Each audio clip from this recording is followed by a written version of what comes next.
Night Voices, a psychological thriller, which has garnered over 70 awards worldwide.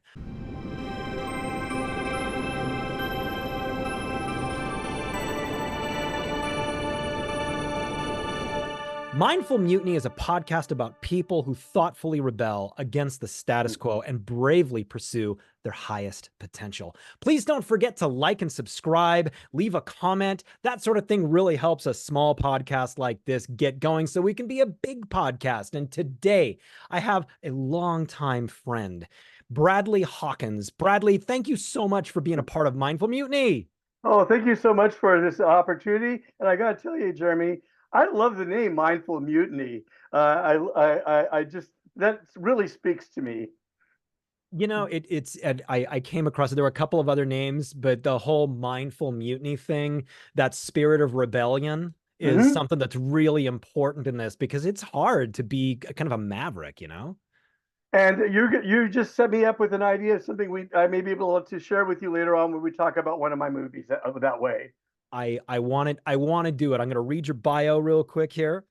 Sure. Uh, Bradley Hawkins, originally from Sunnyvale, California, began his acting journey in the early 1990s, gracing the stages of the San Francisco Bay Area before transitioning to on-camera roles. After relocating to Lancaster, Pennsylvania in 1997, he combined his passion for acting with teaching film and studies and humanity at a local high school level, directing numerous stage productions during his 12-year tenure as an educator. In 2012, Hawkins retired from teaching to refocus on acting and filmmaking, earning acclaim as an indie film director with his family-friendly shorts, including Rollercoaster, Filling In, Calf Rope, and his latest work, marking a departure from his previous family-oriented projects.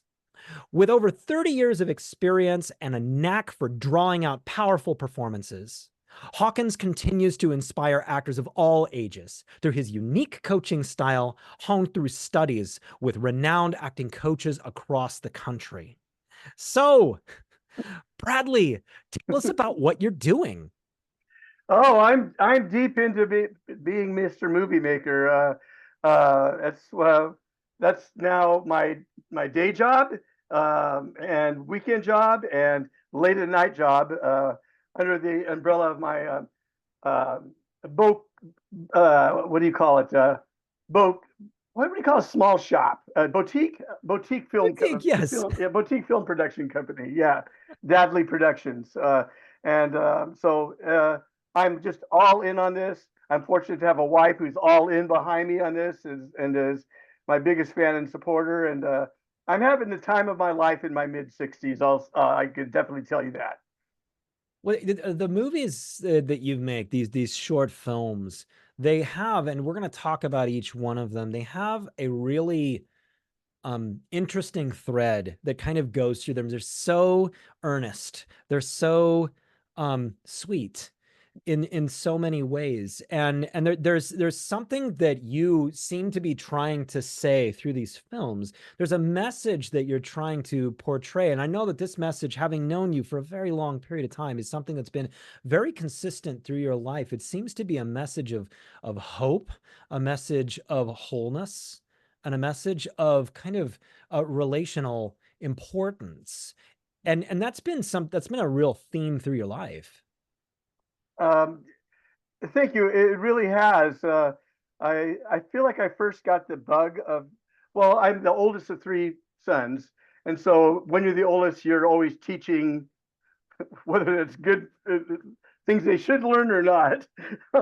uh, but then in high school, I really had a rare opportunity. I fell in love with marching band, and as a sophomore, I was put in as drum major for which is typically a role for a senior, uh, halfway through my sophomore year. And again, the teaching bug just really got me. And I've always had a passion for bringing the best out of other people, especially young people.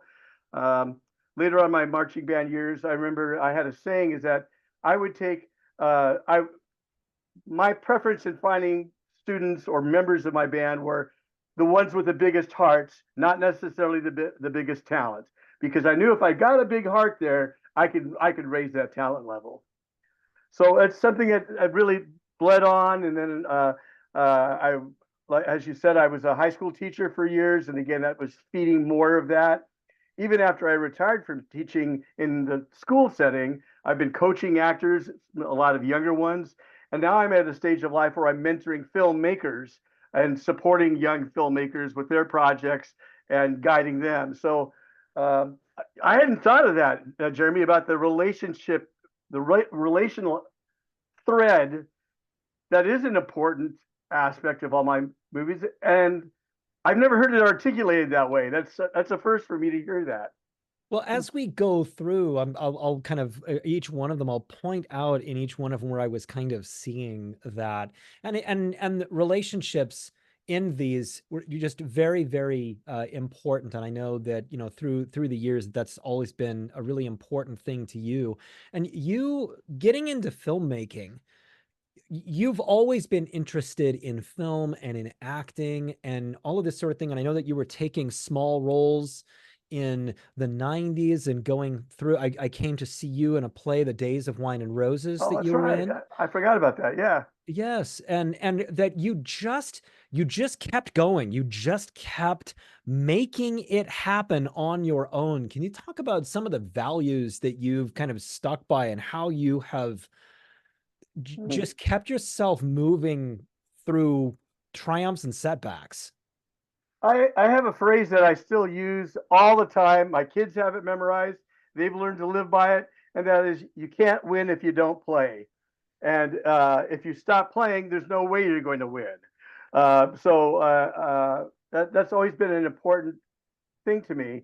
We all have so many struggles and barriers that come up in our lives, and we have a choice whether to um, stop at the wall and go around it, which is progress and will lead to somewhere else, or to keep working at that wall and chipping away at it. And as long as I believe, as long as that there's purpose and drive and um, uh, a way through that door that may not be conventional, I will stick with it. What I think one of the first big walls I had was getting the job as a marching band director. I know I'm skipping back to about 1980 here, if that's all right. Uh, but for the position I applied to for a school district after school curricular marching band, out of the seven um, applicants, I was the only one who did not have a credential. But this being an after school program, that wasn't a requirement, but it was assumed that there would be somebody with that. But had such a drive for creativity and taking ownership of it and telling the superintendent the only way I could get excited about this role is if I had complete creative control. And if I have that, I know that could cause me to lose this job, but you need to know who I am. And that was the winning thing, because the superintendent didn't want somebody he had to micromanage. He wanted somebody he could trust with the program. And he gave the youngest of the seven applicants the job. So I think for whatever reason, whatever you just asked me, that came to mind. I don't know if that ties in or if there's something It else you were looking for does. there. It does. And I just want to say a word about this because what you're talking about, it was a very small marching band in Sunnyvale, California. It was at the time called the Spirit of Sunnyvale. Actually, it And wasn't even called that yet. It was Sunnyvale All Stars. It was made up of musicians from North Sunnyvale and South Sunnyvale, and it was the superintendent's dream to take the railroad tracks between them, which was culturally and demographically, and remove them and put kids in minority who are very poor on the north side of the tracks in a group with the more affluent families on the south side of the tracks, and bring them together and prove that not only can they get along, but they could create something beautiful. And that was what brought that together.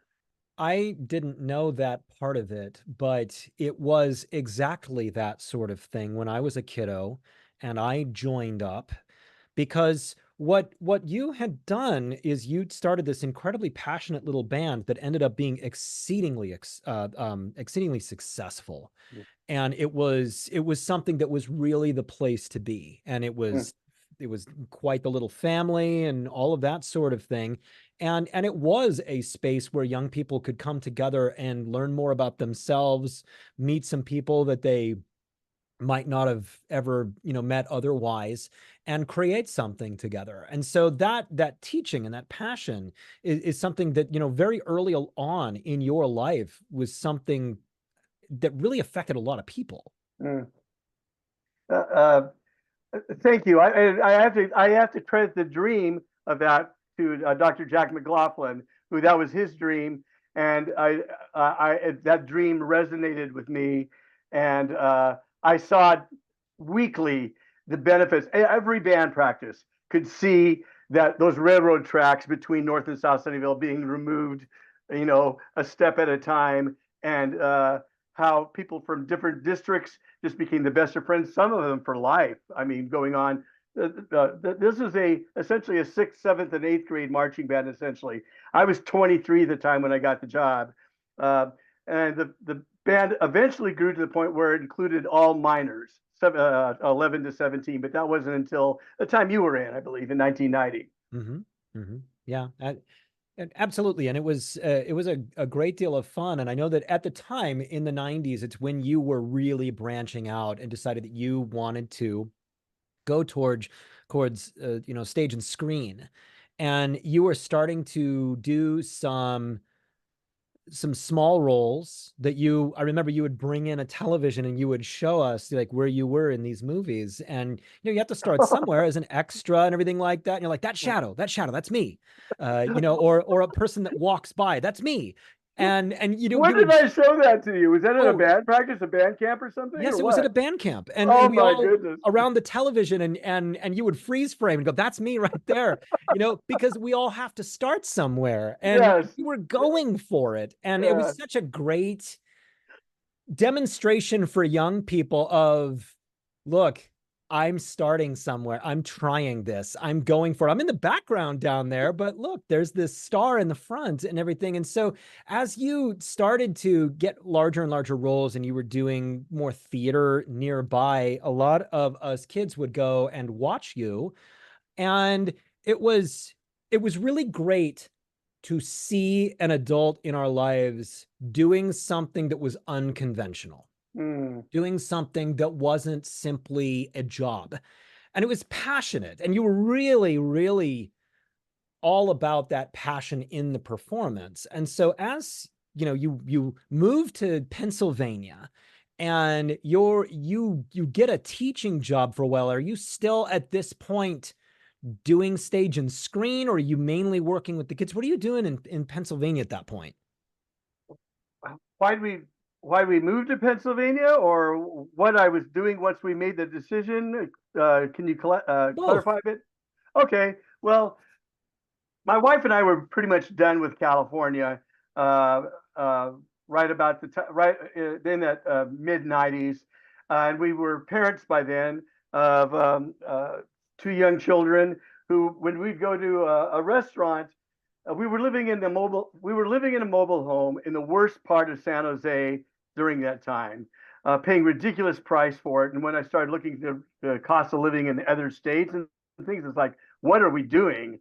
And then what I think one of the first things that got us, my wife and I, totally on board is that there was a favorite restaurant of ours. I think it was on De Anza Boulevard in Cupertino, but I don't remember. That's not important. But my kids always wanted to sit in a window seat looking out at the grass and the outside, the astroturf or whatever it was, artificial grass that goes to the street. They would finish eating and say, "Can we go out?" And we knew they wanted to go roll in the grass. And it just broke our hearts that, my goodness, look at them out there, just so in love to have that kind of space. Because the mobile home we had no yard, we had to go to a park, but to have a, so that's what did it. Um, so my wife and I decided to do, this was the Christmas of 99. We made a decision to go out and spend our Christmas vacation. She was a teacher. I was acting at that time, but we agreed to take a break, and half hoping to come out to Pennsylvania to hate the place, to get it out of our mind.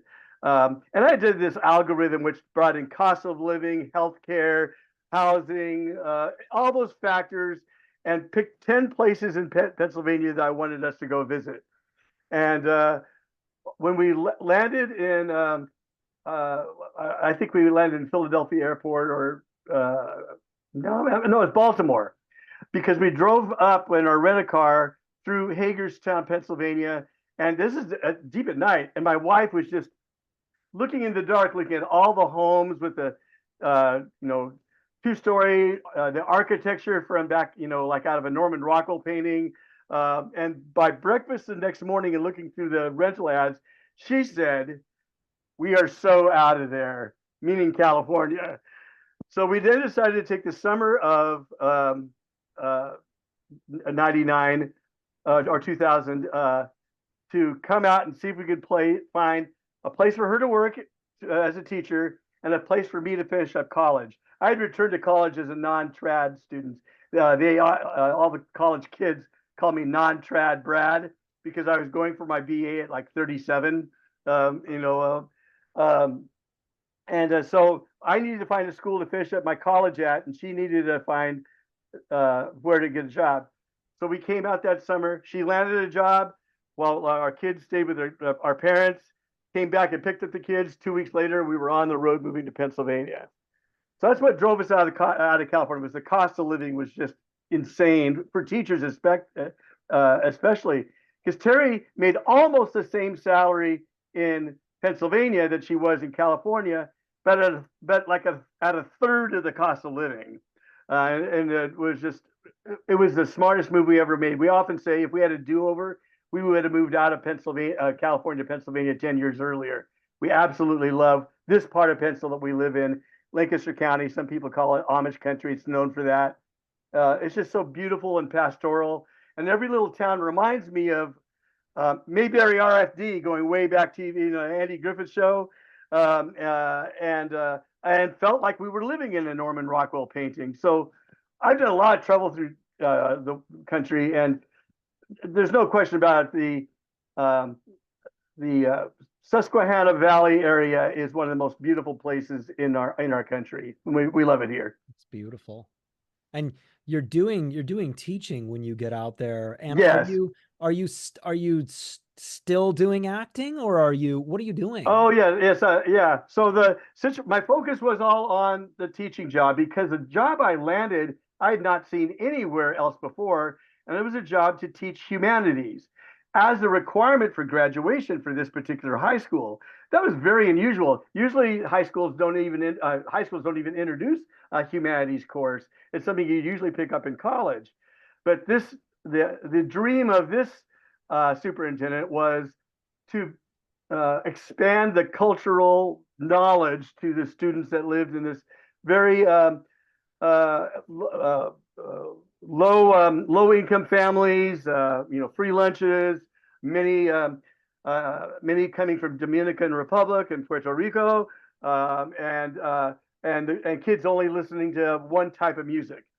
So they wanted a class that exposed them to more of the world through the arts. That totally spoke to me.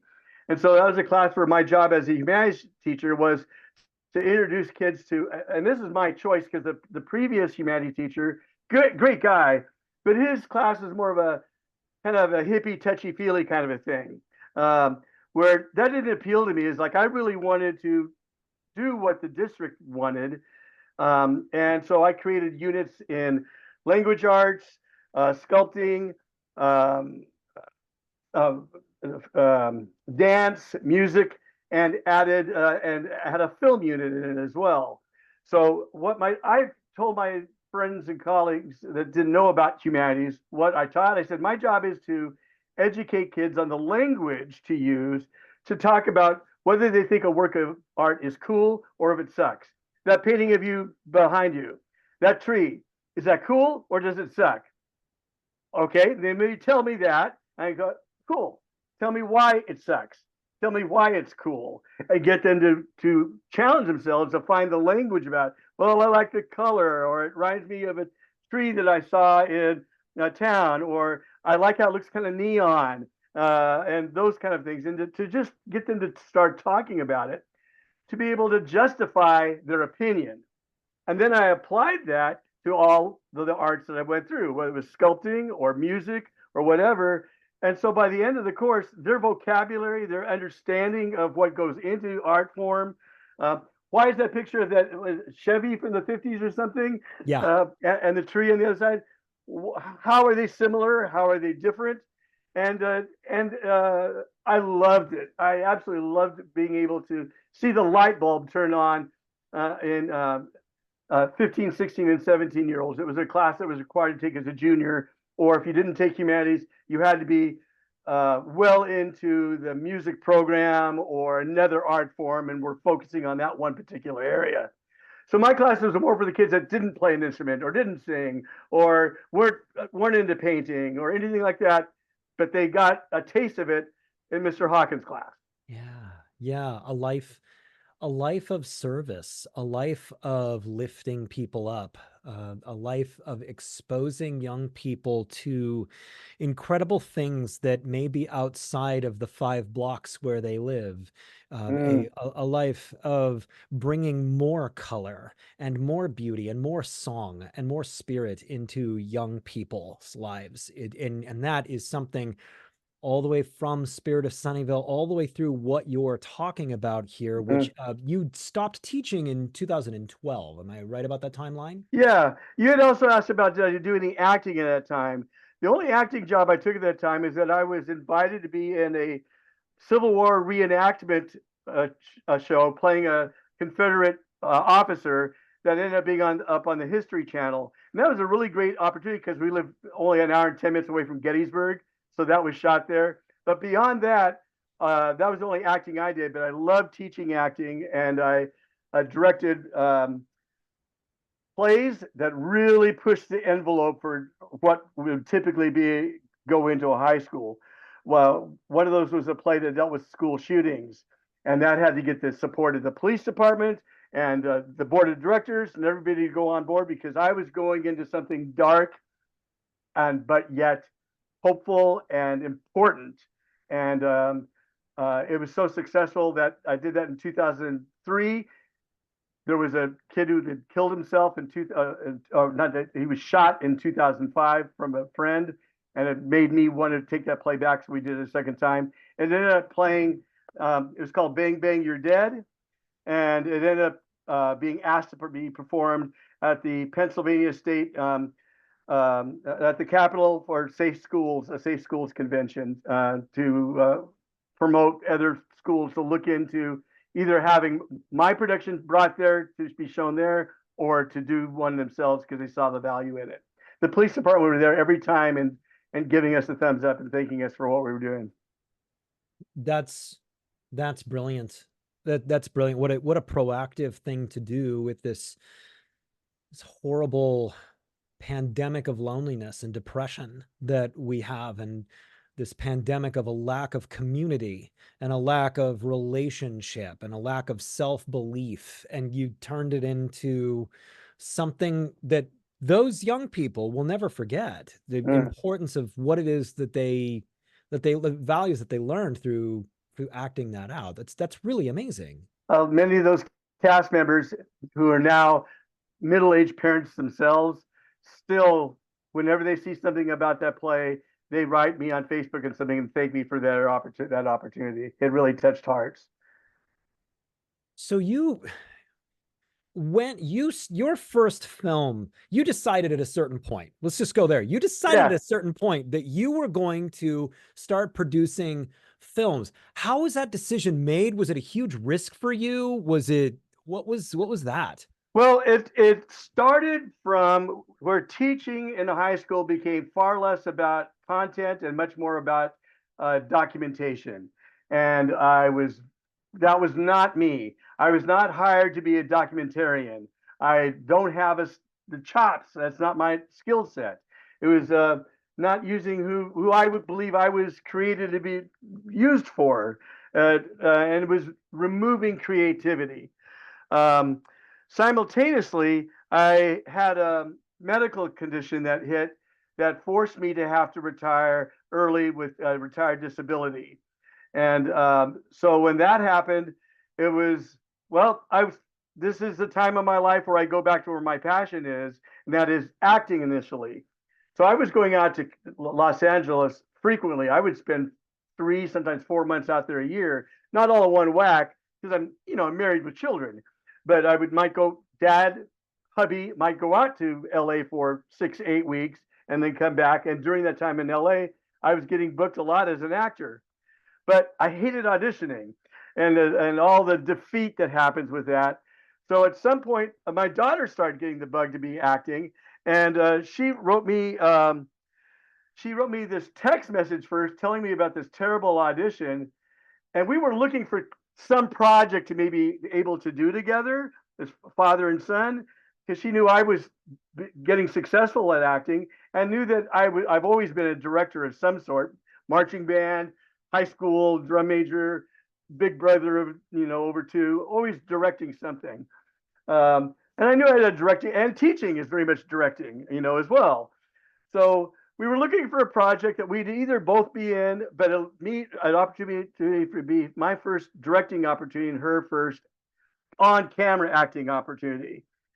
So this text message became, wait a minute, write me back an email with more bullet points. She did that, and I saw in front of me this sheet of bullet points, and I called her back. I go, this needs to be our movie. And that was what launched my first film, and that was in 2015.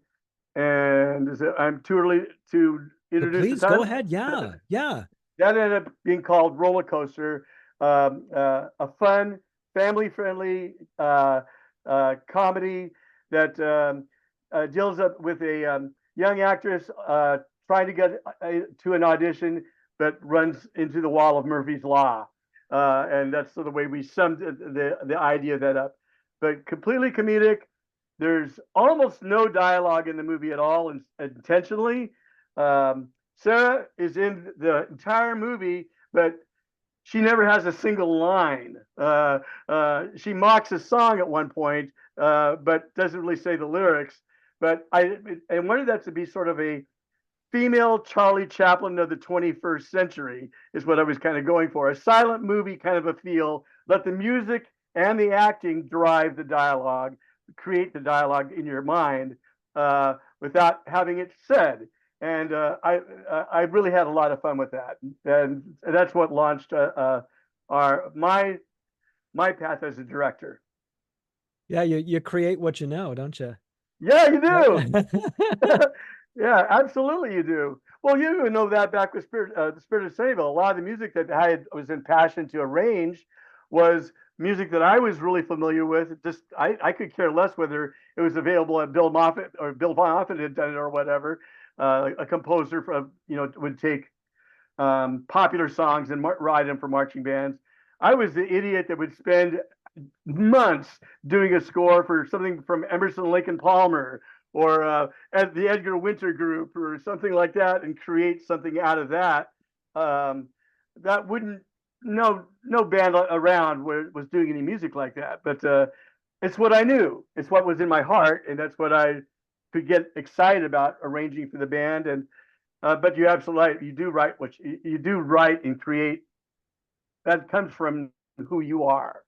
So Rollercoaster, it takes the watcher through this extremely anxious journey for the main character, where everything just seems to be going wrong. And there's this one moment where she's caught in traffic, and you just feel the anguish, because we've all been, there, obviously. But that plus everything on either side of it going wrong is something that just, I mean, it gets your blood pressure going to finally resolve, like, what is going to happen here? What is the end of this? And I remember when you first put this out in 2015, and I watched it, I was so impressed. It was so fun to watch. It was so well done.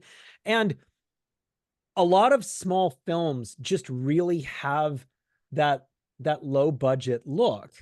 And this one, you forget about it. You forget about it because you're so drawn into a storyline, and you're so into this young woman's struggle to try to get where she's going, that you're really into the story. So I thought it was just really fun and a super easy watch.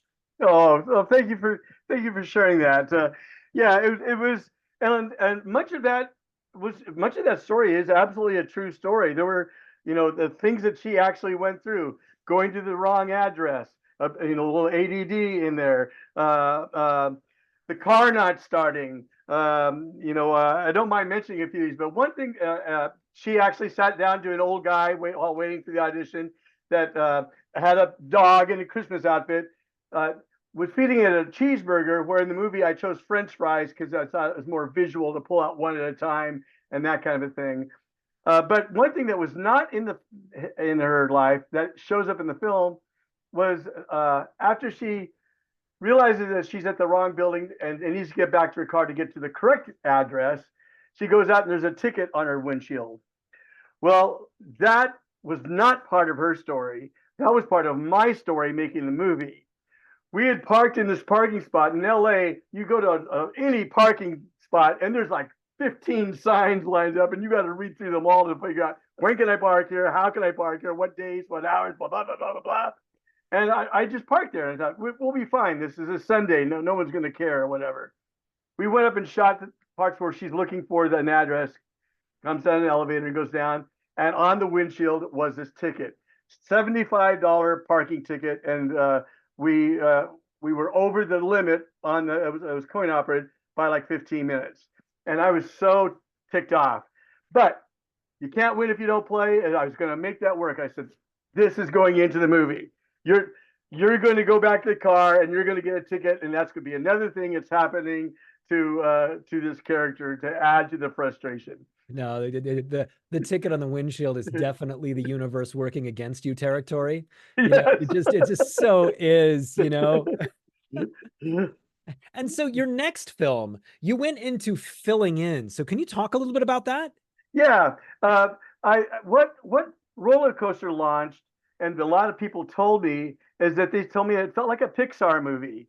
And I said, I love that because that's kind of what I'm going for, is live action Pixar. I could never afford to do a Pixar animated movie. I mean, that takes an army to be put together and a budget, not ridiculous. But I could do a live action feel.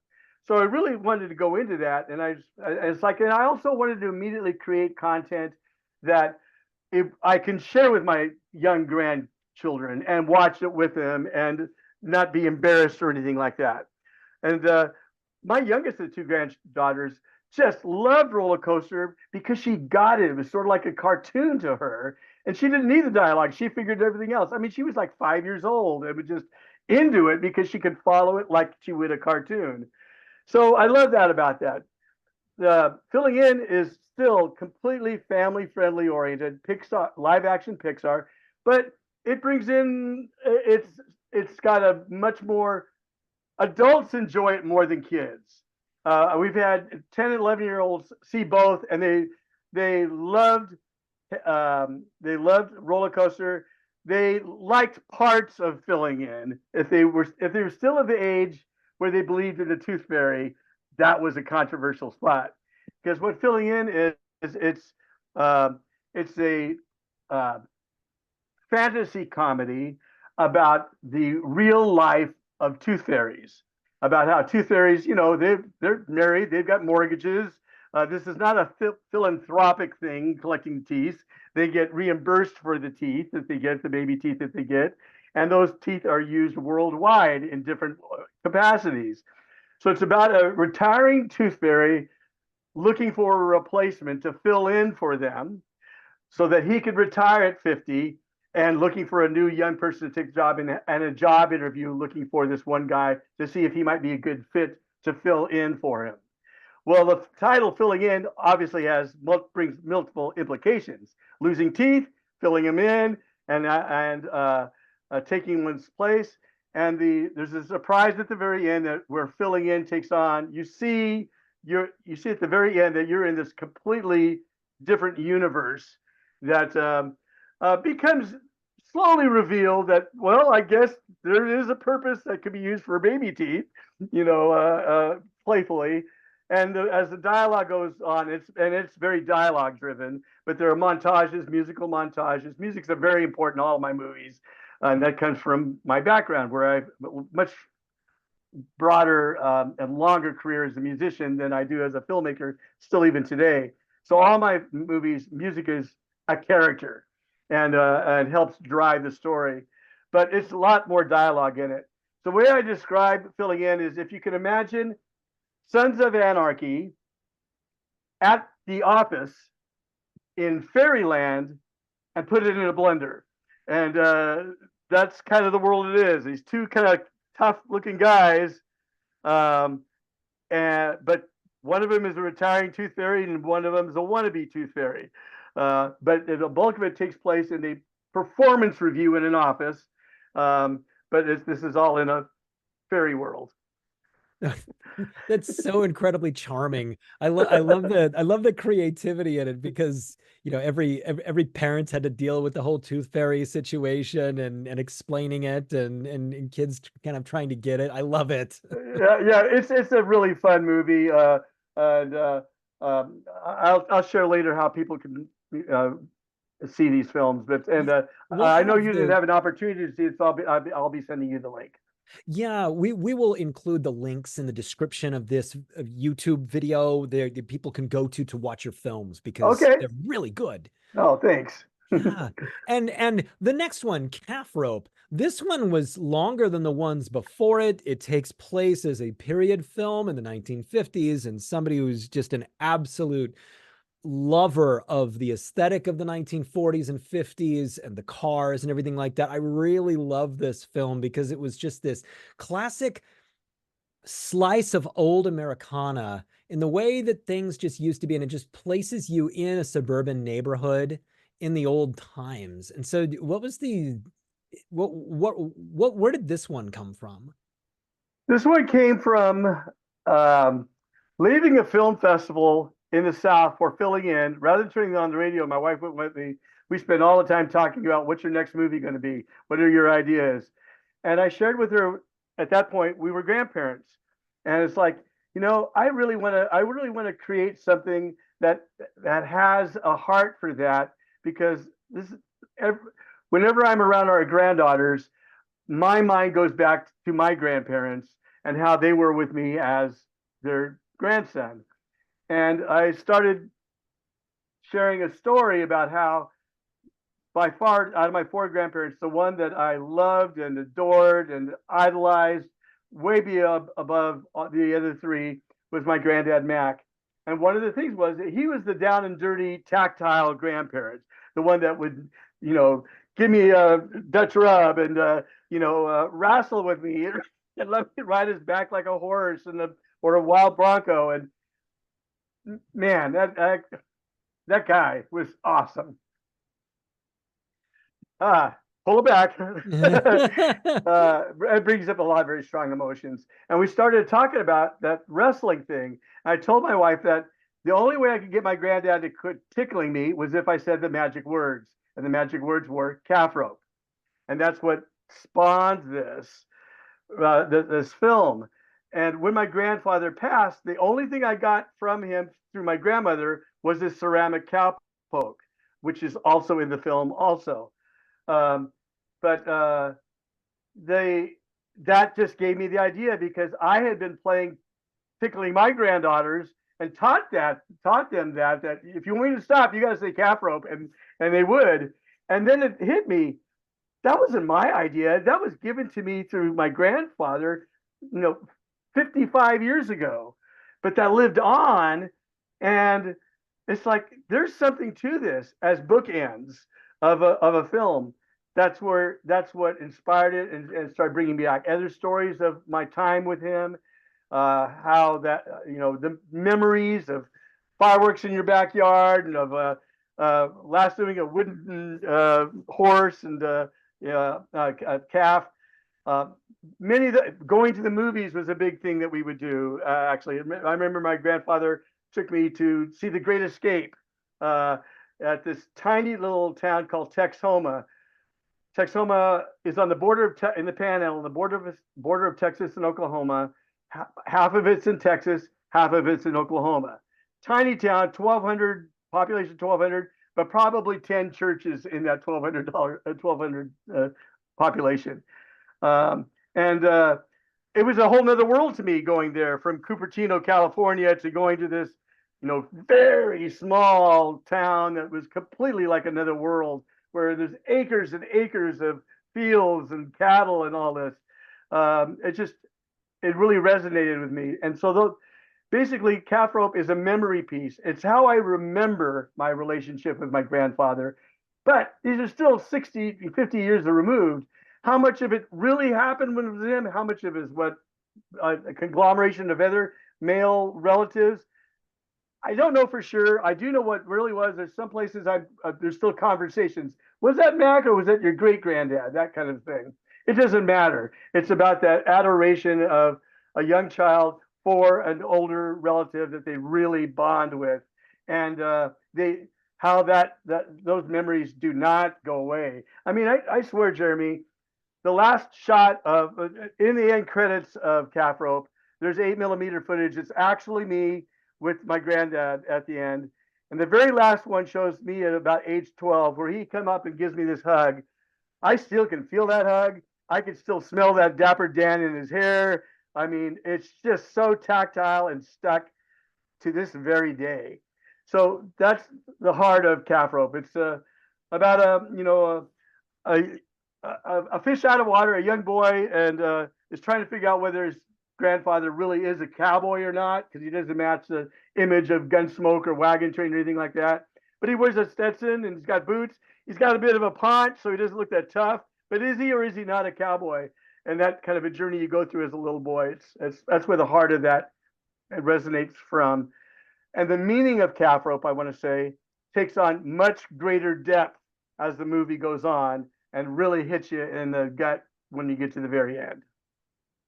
You talked about the wrestling and the tickling and these sorts of things, and I'm reading Iron John again, Iron John by Robert Bly. It's a very important kind of seminal work on masculinity, and it goes through an ancient German folktale about a hairy iron monster and a boy who kind of understudies with this hairy man to become a man. And it's the journey through masculinity. And one of the things that the author is talking about when he's breaking down this mythology is the importance of rough play, roughhousing with children, and how there's been lots of studies that have been done about the benefits of roughhousing with kids, getting a little rough with them, and what it does for their overall confidence and well-being. It's the power of touch. It's the power of, you just said, I can still feel that hug. I can still feel the strength in those hands. Yes. I felt safe with those hands Yes. on me. Yes, absolutely.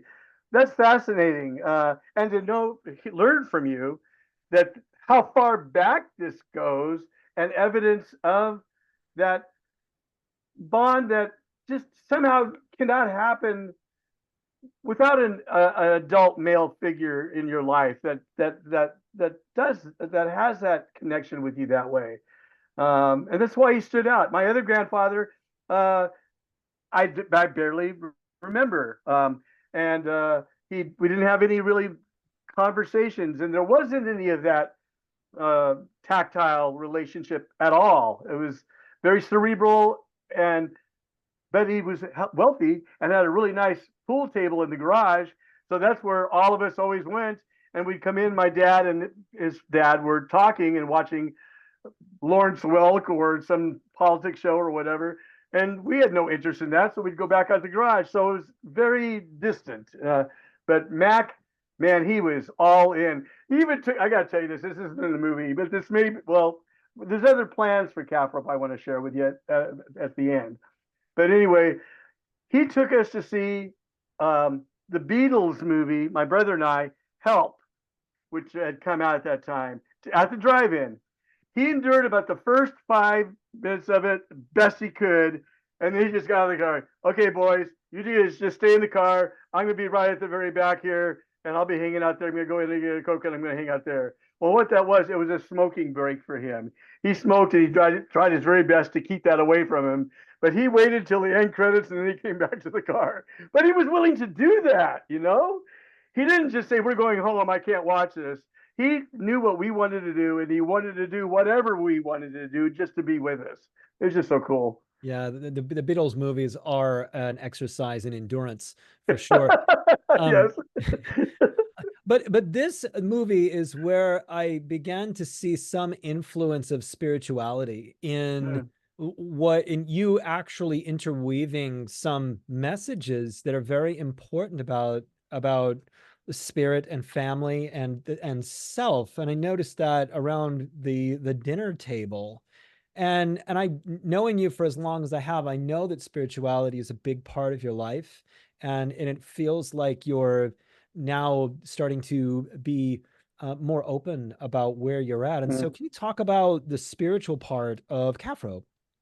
Uh, Thank you for noticing that, Jeremy. I almost called you Spike. I'm sorry, Jeremy. It's okay. I'll take both. Yeah, I'm sure you've explained that in other ways. But anyway, Jeremy, I appreciate you mentioning that because that is something that it's as I've matured and getting deeper into more adult themes. Calf rope is there's more adult themes in there than there is in a Tooth Fairy story and the Roadrunner live action cartoon that Rollercoaster is sort of like.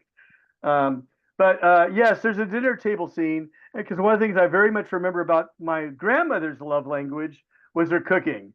She, I could smell her meal as vividly as my granddad's Dapper Dan hair and exactly what was on there. And everything you see on that dinner table is something that my grandmother fixed.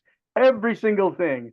Some of the platingware was stuff that I had, my mom had given me, thinking that my wife and I would like it, and we never used it. But I said we could use this for this movie. Um, uh, but so she was very quiet, but her love language is cooking, and I loved her meals. Roast beef, pot roast beef, nobody could ever beat her with that. Her mashed potatoes from scratch, my goodness. And those are all there, so that's very true. But what was also true there is that I was not used to praying at the table. That was not something that happened routinely at my parents' house. I was basically not raised in a Christian family. Um, my dad would say a very distant prayer on Christmas, maybe, and maybe Easter, but it didn't come natural for him.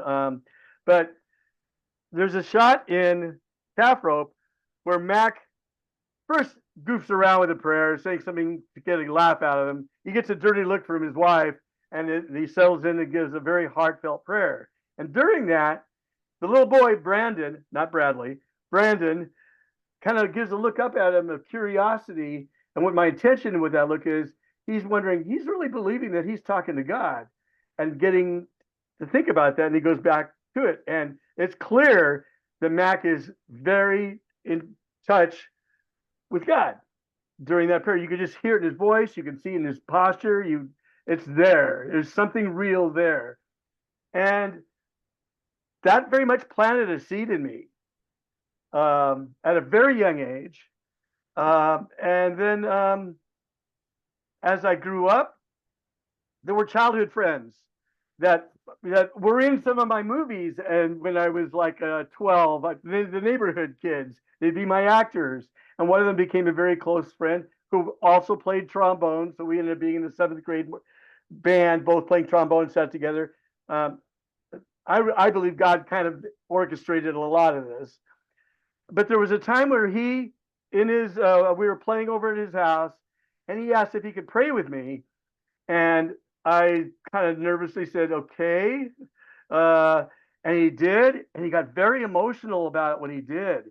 And it kind of freaked me out, to be totally honest. And it made me kind of feel like maybe I should distance from Paul some, put some distance in there, because I don't know if that was fake or was real or what was going on there. But another seed was planted. And then as I'm going into high school, I was very much a rock and roller. I mean, very. My favorite band was Aerosmith's first album that came out, and I was very much into the Who.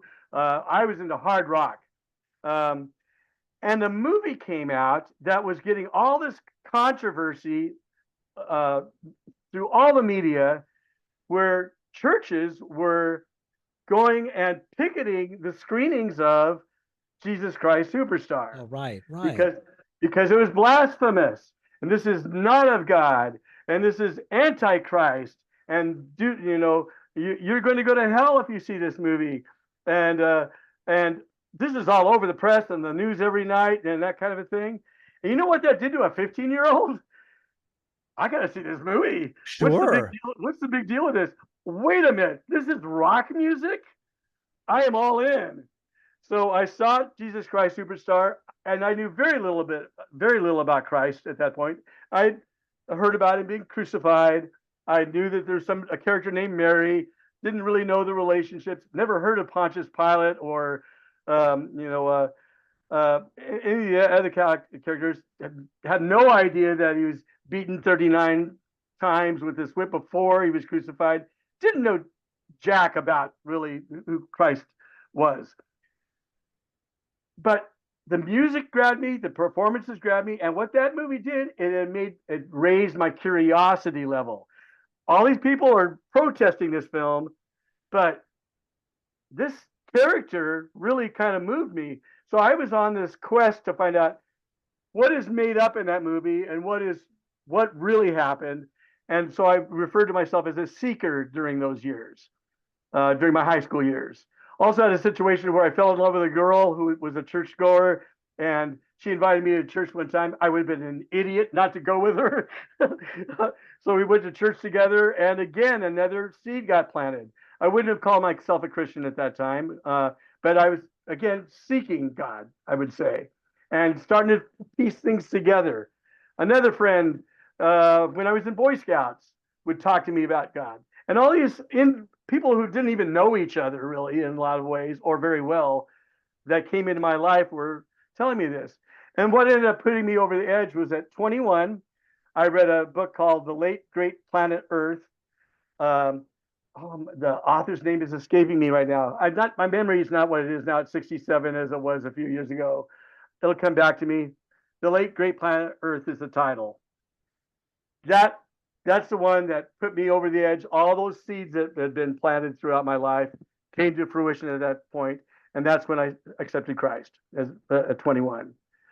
So to get to your question, well, I think that was your question, wasn't it? Or Yeah, it was about the and it looks like The Late Great Planet Earth is by Hal Lindsey. yes, thank you, thank you. Yes. And yeah, it was about your faith walk and how it is playing into what it is that you're creating, because, and we're going to get into this in the next film, Night Voices, Mm, because I really was feeling it in this, which is each of us has some great struggle to bear mm, in our life. Each of us has some, whether it is um, preoccupation with selfishness, whether it is, a preoccupation with, a vice that is detrimental to our growth and our happiness, whether it is relational difficulties or what have you.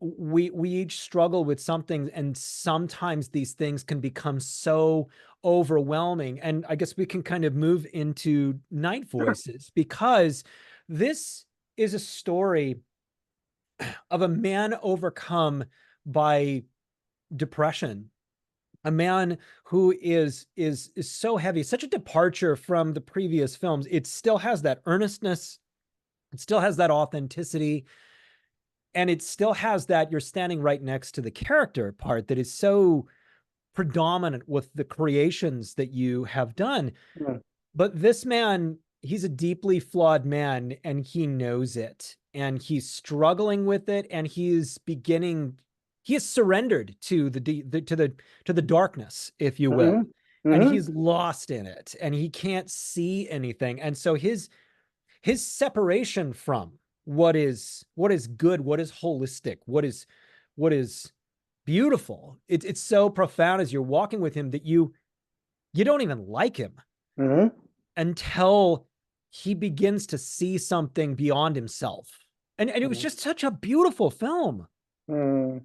Thank you, thank you. It's I refer to it as the by far the darkest film that I've ever made, but yet it's also the oddly and late in the story the most redemptive film that I've ever made, all in one. Very much riding the razor's edge on that, to where I was concerned to some level, but now as I'm getting older, I'm getting much bolder about who I am, and that includes my faith.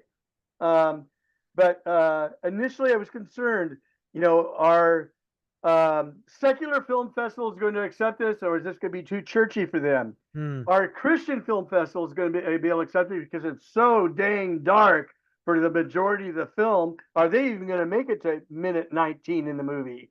Uh, and But it's done extremely well in both worlds because it has proven not to be offensive to secular audiences, and it's made at a level of quality and believability and truth with this dark character that they've stayed with it to make it to where the redemption becomes clear towards the end. So I didn't once feel preached at, and I'm a little Mm. sensitive to that as a uh, former member of a very popular Western church. And I didn't feel preached at all That's in this. so great to hear. Yeah, I felt that I was standing next to a man who had major struggles like I do, who had who had fallen off the road at some point and lived in darkness. Hmm. And that I was really glad that you were willing to take the risk to do something that was a departure from um sorry, I don't want to say an easy win because like you do great family friendly stuff, which is fantastic. But when you get into topics like this, it is more risky. Hmm. It is more controversial. And Yes. and so with that, I'm sure that there was some anxiety of how will it be received. And I can tell you that in his walk, we see our own walk and we Hmm. see our own struggle with loneliness, with humiliation, with feeling like there really is nothing out there for us at the end. He seems like a guy who'd worked hard all of his life and gotten nowhere, Hmm. stopped caring about himself. And then, he has this incredible last second redemption where you Hmm. just go, there's that human. There he is. Hmm. And you feel such a sense of being lifted in a Hmm. story that was so I don't want to say difficult to watch because it wasn't at all difficult to watch, but it's hard when you're comparing your own struggle with darkness with this man's real humanity of feeling lost. It really is something that every single human that I've known has gone through aspects of what Jude goes through there. And I'm glad you caught on to things about his career not going anywhere. Everything in that film is so very intentional. There's Without giving any storyline away. Basically, it's about a aging, cynical smack talk radio host from 2 to 5 in the morning. Um, who makes a life altering decision while on the air. I just leave it at that. But early on, at the very beginning, you see aspects of his life. You see a stack of 45s and CDs. Who has those anymore? Trash in or things maybe intended for goodwill in the fireplace. Trash cans overdone with beer cans. Uh, Messy bathroom. Um, there's some psychological things that happen within that bathroom scene that are very intentional. And if you watch it a second time, you catch them and listen to the movie. So, Night Voices is very much a movie that's equally important, if not more so, to listen carefully to as well as watch. Because a lot of it takes place on the radio, conversations that he has once he gets to the radio station with these callers who are also broken and angry and lonely and just needing to hear some sort of contact with another human, and how much that weighs on this guy night after night after night, hearing all these things that just depress him further and make him angry or make him feel more lonely and just make him feel more lost. And what am I doing with my life? Um, until something happens that changes that. But he's pushed to the very, very edge for an act that he's considering doing on air. So while radio is something that has, taken third place to other various things like podcasting and Mm-hmm. primarily social media, it is, the thing of this man's era that was the communication. And, when you're talking about, where misery will bring more misery like moths to a flame, you see that so much online where there can be such a culture of negativity and this kind of epidemic of isolation being bridged by people reaching out to other people who are also equally miserable. And And somewhat anonymous, where yes, you're keying something in, they're not really there in front of you. You're talking to a voice that you don't even see, so it creates distance that way. It's not a relationship. That's why I hate talking on the phone. I want to see somebody's face when I'm speaking to them, because most communication is seen on our faces rather than what our voice. When you're listening to a telephone and you hear dead air, you don't know how the other person's reacting. You can't tell. And so I think that's a tie-in where it's safe to key in what you're feeling. It's safer than being in the same room with somebody to just let your voice do the talking as well. I still am doing therapy with people, and I do therapy with a lot of younger people as well. And there are these conversations that I have where the young person is engaged in some kind of internet squabble and they're being bullied, they're being all these different things. And I just ask them, who are these people? And they go, well, I think this person's name is this. And I'm like, well, where are they from? Because I don't, and they go, I don't know. And so there's all of these anonymous people that are ganging up for no good reason on Mm-hmm. other people.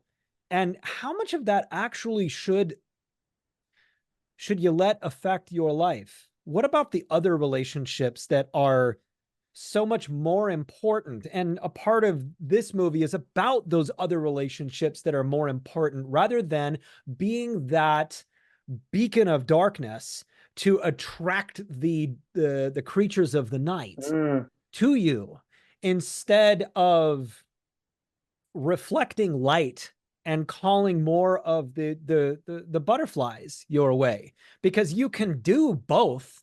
Mm-hmm. And it seems to be more prevalent, the choosing of attracting darkness that is happening right now on platform where I talk to my wife a lot, where the internet put a microphone in front of the face of every idiot you've ever known.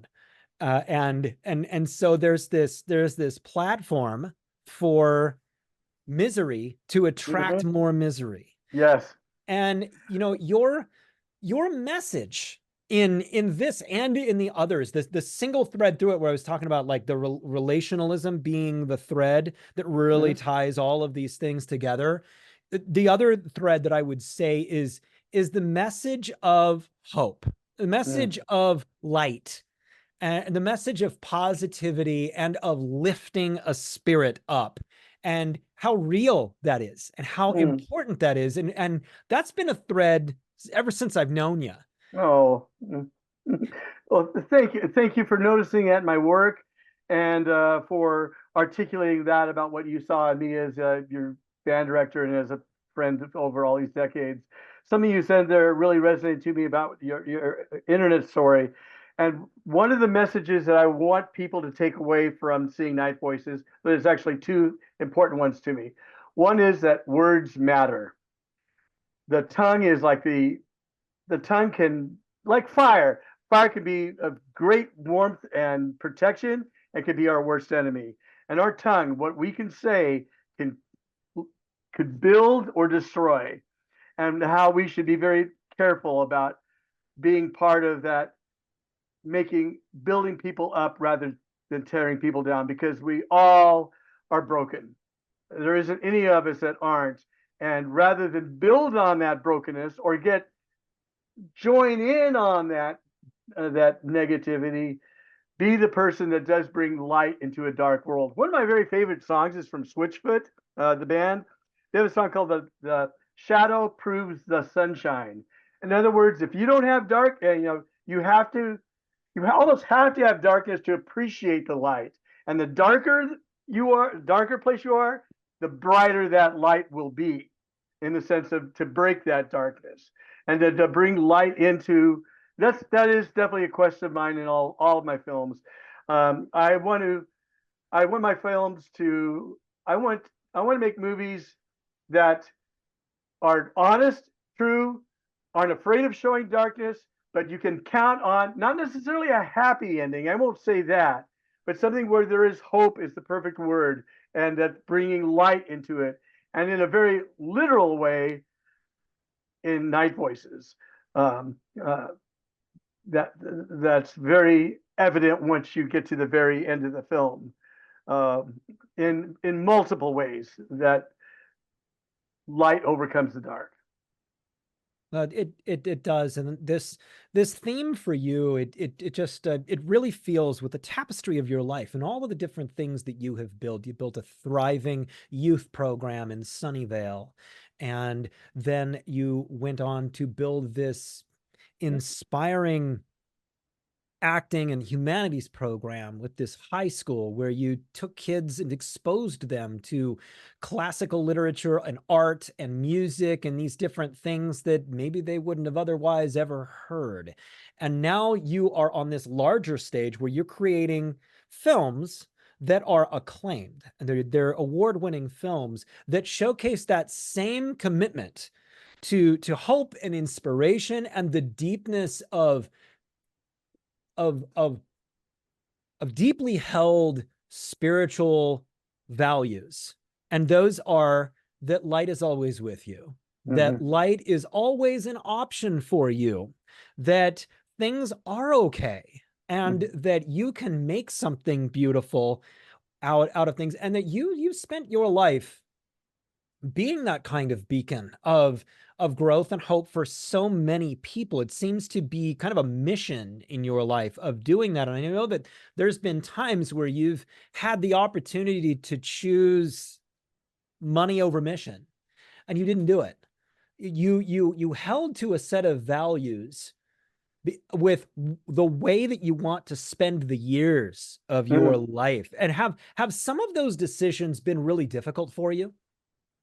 Uh, Thinking as far back as I can, I've never been concerned about what my salary was.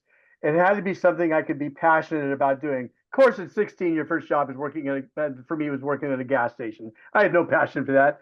That was my first paychecks. But eventually, you get to the point where I was a record store manager, and I was very passionate about that. And I was only 21, and I was a record store manager because of my passion for it. I was the lowest paid manager in the ever for a record store, but I loved it.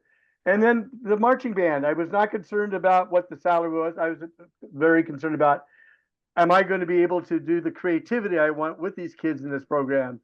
And then with the teaching, nobody goes into teaching for the money. If that, you'd be insane to do that. But it was I got so much reward, intrinsic award from being a teacher, seeing that I was um, turning light bulbs on in kids' heads to see the world in other ways. I'm not making any money as a filmmaker. My financial dream would be at some point to make what I was that would match my salary as a teacher, and I'm nowhere near that yet. But I'm on the path towards that. I'm not giving up with it. I basically made the commitment. I'm going to be making films for as long as God gives me the breath and strength to do it. There is no such word as retire in my book. Uh, Lately, I've been having to walk with a cane now and then because of an issue going on with my leg, but that's not stopping from doing it. Those that have watched the TV program Breaking Bad, did you happen to catch it? There's a character in there that's so old and decrepit that he can only communicate by ringing a bell. My daughter said, "That's going to be you, Dad. I know it. You're going to be on set and you're going to ring your bell, and I'm going to translate to the crew. Dad says, take another take, or that's a good one." That's how committed I am to doing this, because I see God at work with what I'm doing. I feel like I was created, in a sense, to tell stories, to build people up, to inspire however I can. And my passion has always been movies. I mean, when I was 5, I was so into the Oscars and so into seeing movies. My parents would give me the Friday paper and say, "What are we going to go see tonight, Brad?" And I'd look through the movie ads and pick something out that would work. So I've had a passion for film as long as I can remember. And I'm just now at this stage of my life, in my mid 60s, started my late 50s, um, doing what it's like. Was this all by coincidence or was it by design? And that's one of the things that I often, especially in Night Voices, there are a lot of, and you can even say that, frankly, and I'm thinking about Rollercoaster. Were all those distractions coincidental, or were they by design? And how life often hits us that way. Was that near miss where if you would have been 2 inches over, you would have been dead? Was that coincidence or by design? And so um, I believe I was designed to do what I'm doing, and the more I trust in that, the more I'm seeing that happen and be improving through the art that I want to create. So I want to ask you about times when you've kind of been down for the count, because every story of living with your values comes with times when things feel insurmountable, when Mm. things seem like the chips are down and you have to either reinvent or pick up the pieces and go forward. There have to have been times when things have felt really, really tough to move on. And when, what were those times for you and what did you do?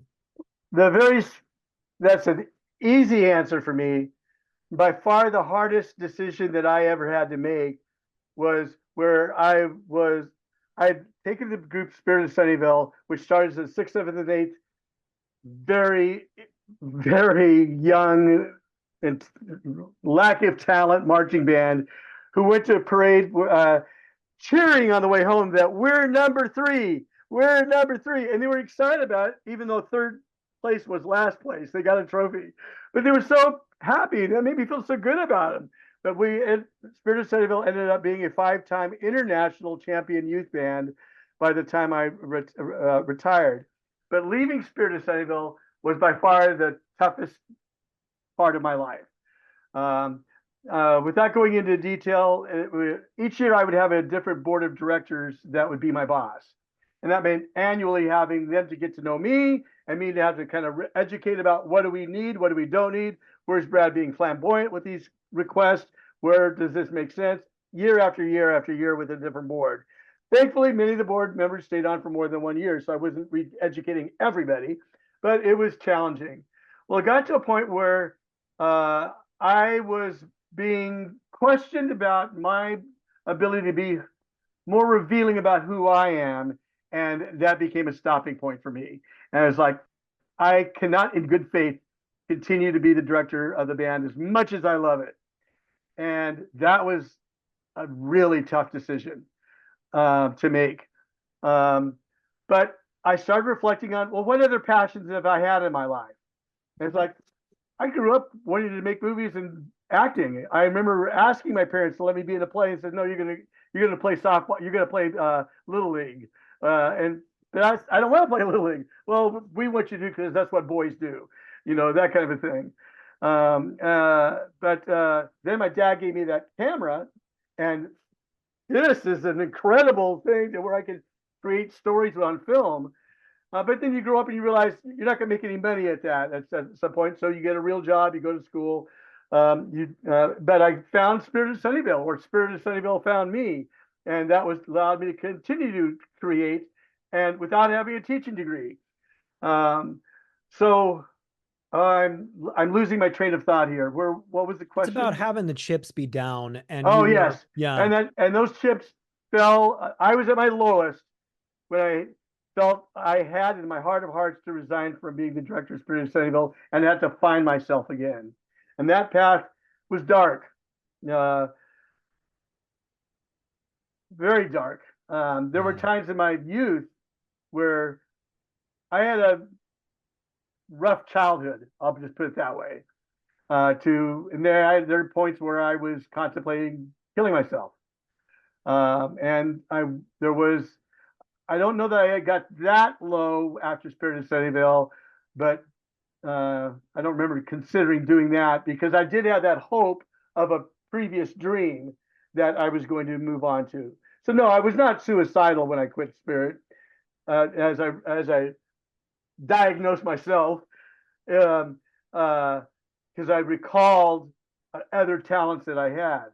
First thing I thought was going to happen moving into movies was being a film scorer because of my experience with that. That would be the easiest jump from being a composer, arranger to doing film scores.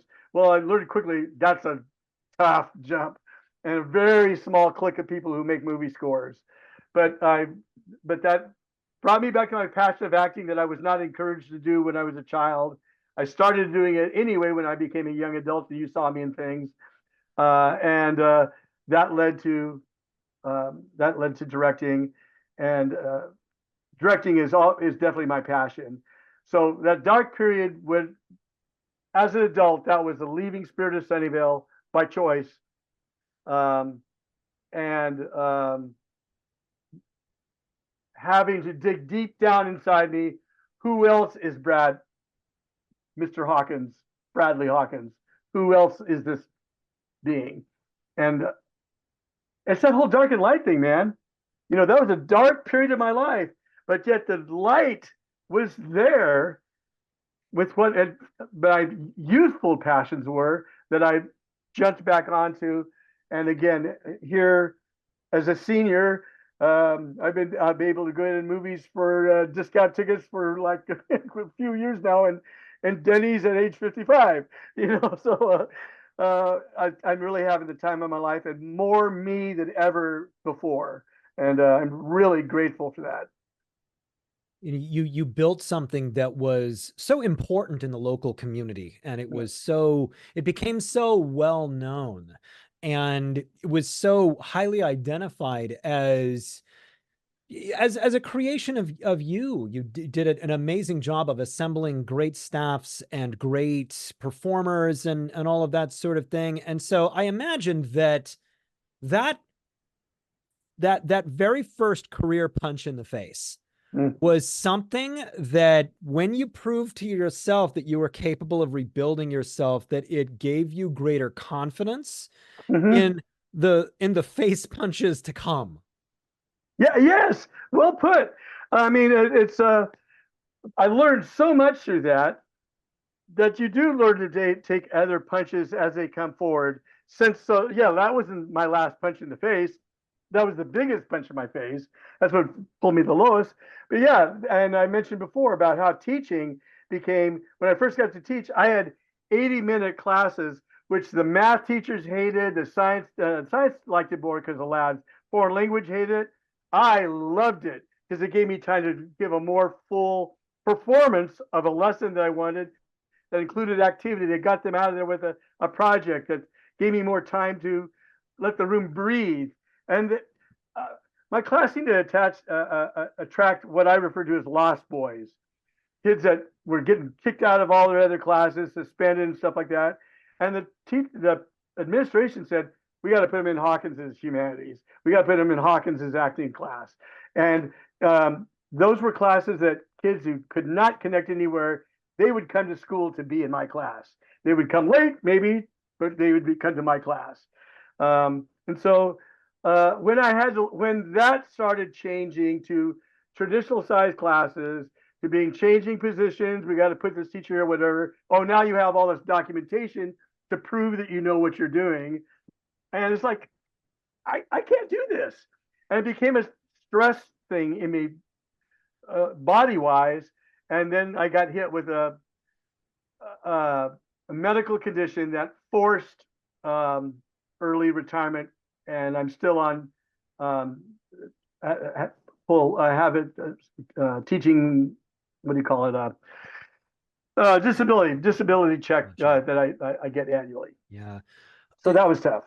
Well, it's absolutely tough, and one of the things which is one of my primary memories, and this goes along with everything that we are talking about here, is that I would characterize myself back in the spirit of Sunnyvale as a scallywag, and I got myself mixed up in a number of funny little stories, and the your patience and your grace and your commitment to second chances was something that kept me engaged with a very important friend and performing group that helped me develop into a better me, even Mm, after making dumb choices that little boys make. hmm. And that consistent willingness to let me come back on and sometimes pull me aside and have structured discussions with me was something that you were really committed to, because it wasn't about the music so much. It was about the development of the young person, and how many Yeah. young people have been touched by, you know, your total commitment to being to helping people see the light within them. Mm, So I mm. just want to thank you for that, for giving Oh. me the grace when I was a scallywag. I love it. I love the term. There was one point I remember a situation that happened. I think the drum line may have been the prime instigator with the help of an adult, I think, a bus driver, if I remember, where something was done to my car. And I remember referring to them as Mavericks, the I wild don't horses. remember this. Yes, I refer to the drum line at times that they're a bunch of mavericks, wild horses, basically.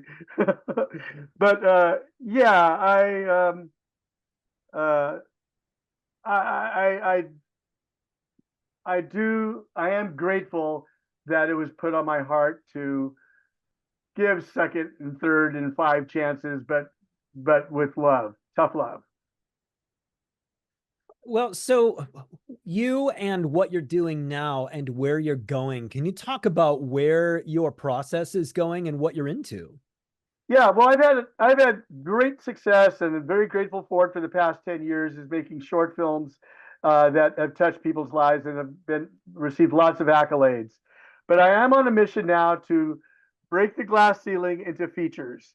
But that's a huge step of financial to start with. I mean, none of my movies cost more than 25,000, 30,000 to be able to make and get out there.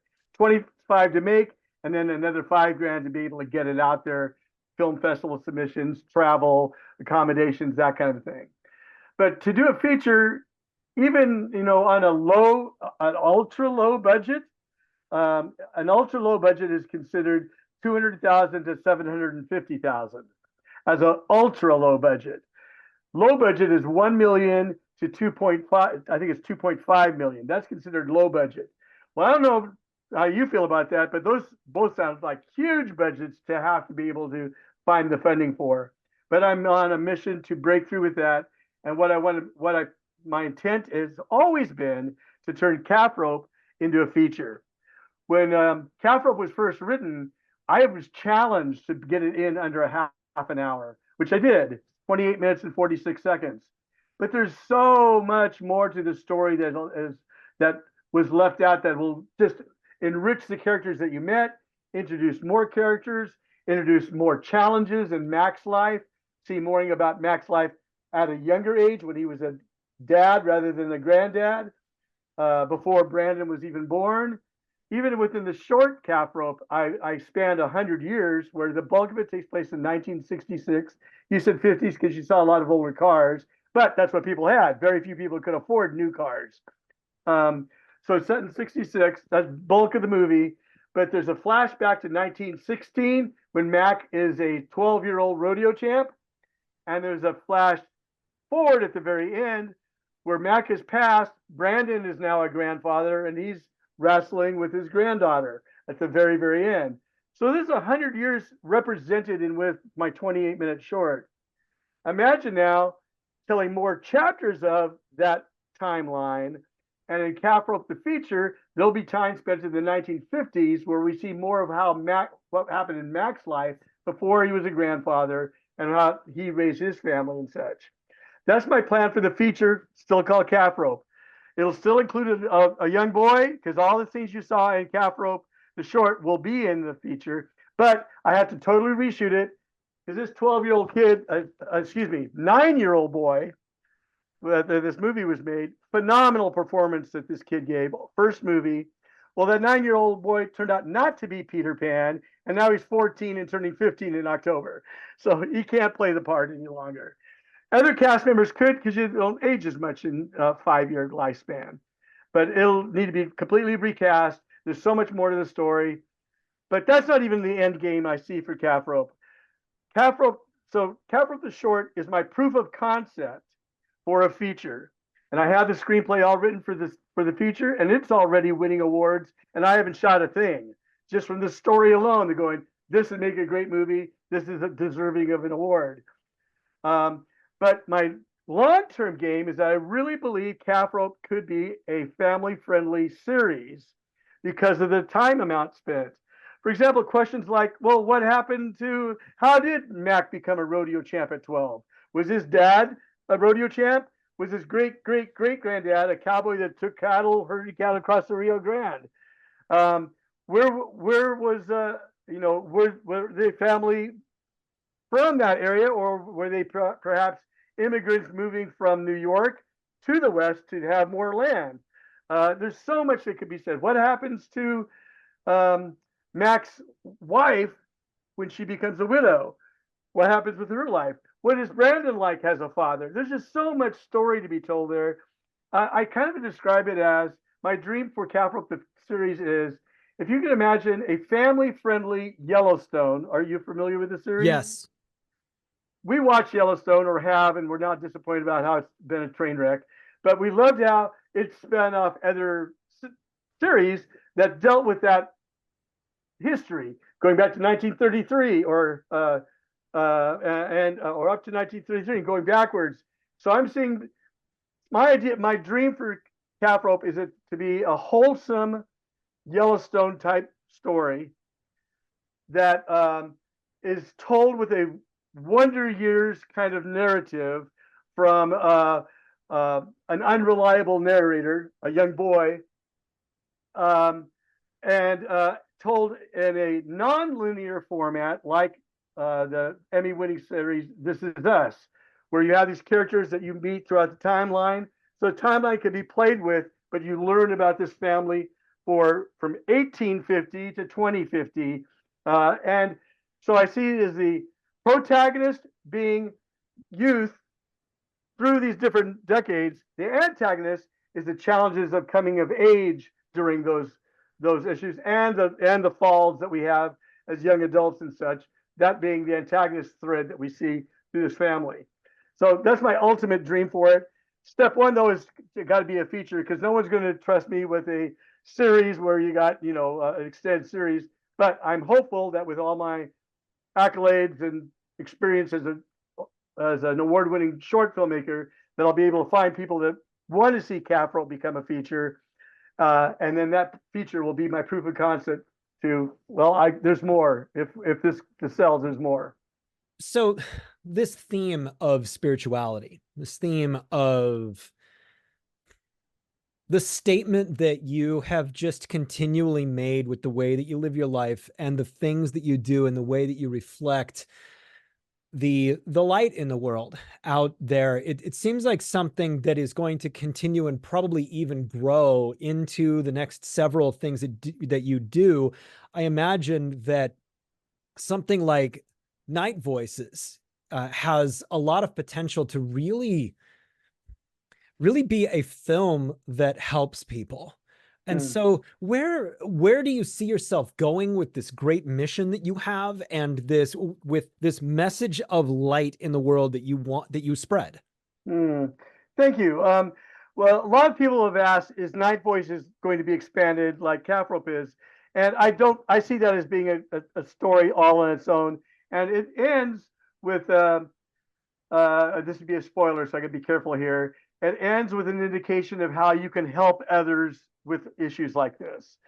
Um, and so I see, no, there are no plans to take Night Voices and expand it, but I could see Night Voices as being part of a anthology series where maybe episodes each week, maybe even done by different directors, but tell stories that have similar paths, that where there's darkness, but yet there's light to be found.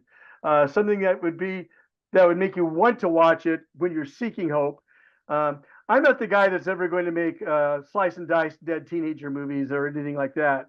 There are R-rated movies that I would make, but they're very specific on what they would be content-wise. A couple I can name. One is called Room, and it was a novel that did very well. It stars Brie Larson. It's definitely R-rated, but the violence and the much is off camera and left to the imagination. So it does it. So, but the fact that it's mature does give it still the R rating. But it's got such a beautiful, hopeful ending. I'd be proud to have my name on that film. Another one is called Short Term 12, made earlier than Room. That also stars Brie Larson, and that's about a housing situation for troubled teens where they can't handle school, they can't handle parents, they're not in foster homes yet. They're basically in short-term living condition, and this young teacher dealing with these troubled kids, and one in particular. A lot of darkness, obviously, going on in a powder keg like that situation, but yet the beautiful, hopeful ending. So I'm not afraid of an R rating if it does that, but I prefer movies where it leaves things to the imagination, lets you fill in the blanks. You don't need it in front of you, is what I'm trying to say. But so those are my plans. My focus right now is fully on Calf Rope. I do have a Western that I've co-written with a great author down in Georgia. We collaborated on a novel of his and formed it into a full-length screenplay, and it's winning awards also. So, but that would be very much, and there'd be everything that's involved in the Wild West included in that, which includes spirituality, because you had to have faith in something to leave your family or move out and cross that wild country at that time period. Dangerous times, you know. What was that? What was that? Oregon Trail. Remember that? Or heard of the Yeah. old video? Basically, an Oregon Trail kind of a thing. So those are my plans moving forward for as long as I can make movies. But I, on this quest to break through the glass ceiling to features. Will I ever do a short again? Likely, but I feel like I need to make this next step as my next step before I think about going back to a short. Bradley, your life has been one of continually inspiring others by keeping your own wonderful flame lit.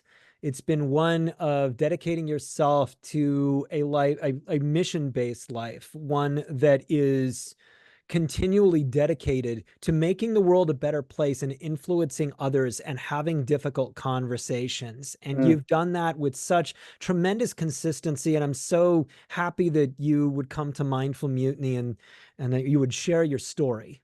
No, I'm so grateful for the opportunity. I'm so proud of you, Jeremy, as a former student of mine, of what you're doing with your life. You are on a similar mission, man. You are taking people who are broken and helping them find themselves. And God bless you, buddy, for what you're doing with your life. And you've gone through these journeys, but you're wanting to find the good in others and help them see that. And such a service to so many. I'm I'm proud of you. I respect you, and I admire you for what you're doing with a Mindful Mutiny. It's a great program, and so many people need to be seeing this and clicking your like and subscribing and following along with you, because you're doing a great service to so many. Well, thank you so much, and thank you for the impact that you've had in my life and in so many other lives.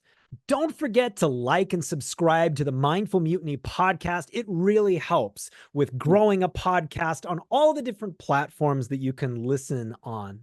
Now, in a lifetime, there are more decisions than anybody could count. Living the highest form of yourself is the most rewarding thing that you can do. Make incredible, positive, risky, and bold decisions and be the highest version of you. Now go be something great.